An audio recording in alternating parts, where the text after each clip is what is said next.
if you're on a road trip, this could help you, or just if you are thinking about how to find a solid local church.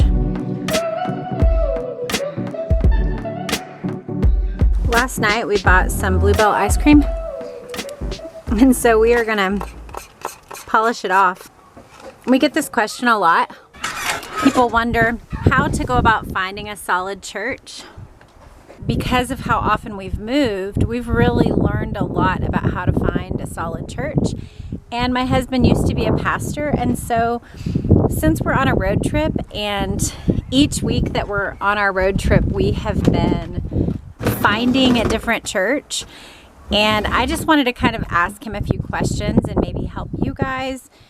If you're on a road trip, this could help you, or just if you are thinking about how to find a solid local church. What would you say is the top things that you're looking for when you go to decide, is this even a church that we should look at or think about? Well, the most important thing for us is to find a church to the best of our ability that we can determine actually preaches the gospel. And for us, that means a Baptist church is solid in that regard. And so that's where we start, at least. And so then for us, we go to a church search site. So for example, 9marks.org. You could do like a zip code search. The 9 marks are simply the 9 characteristics of a healthy church. And so things like expositional preaching, they have elders. They get the gospel right. Certain things like that. Instead of just Googling church, that helps us to narrow it down faster. When I do find a church, and I might find a list of 6 or 7 that are in drivable distance, then I'll start to look at their About Us page or their staff page. And if I can recognize the name of the seminary the pastor went to, then they stay on the list. But if they went somewhere that I've never heard of before, or I think is problematic, then they go off the list.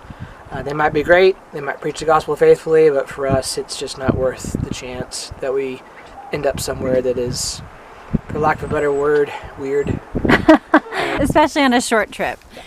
Any other thoughts you have about why things like the youth group or family integrated ought not be your top thing that you look for in a church? At least for us, it's not been a huge priority, simply because whether or not a church has a youth group, in my opinion, and in our experience, should not be more important than whether or not a church preaches the gospel. Even the songs that are selected in the service can either reinforce the gospel message, or they can be so vague or so emotional or presented in such a worldly way that it distracts from the gospel. And so what happens during the hour and a half is critical. And your children are going to learn how critical it is by how much you prioritize it and the choices you make about which church you take them to. One thing that we've really enjoyed in the church search process, but also on this road trip, is just talking with our kids about the distinctives that are important, getting the gospel right, dealing with the scriptures properly. Does the sermon seem rooted actually in this text? Or did the preacher use this text to then jump off into his pet issues or into a totally different passage? It's like, is he actually preaching the text that's being presented as the one that he's preaching? So that's one thing. We've talked about the music. What does it glorify? What does it point to? This morning, for example, one of the things that our daughter pointed out was that she said, I noticed that when the pastor prayed, he prayed for the other churches in this area.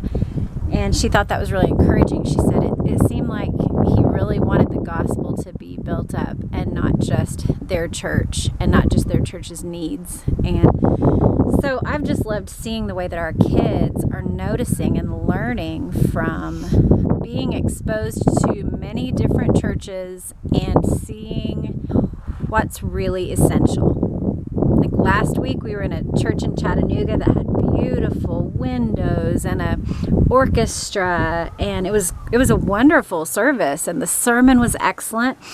And then this week we were in a metal building. They probably haven't been there very long. It seemed like they're just kind of like a church plant.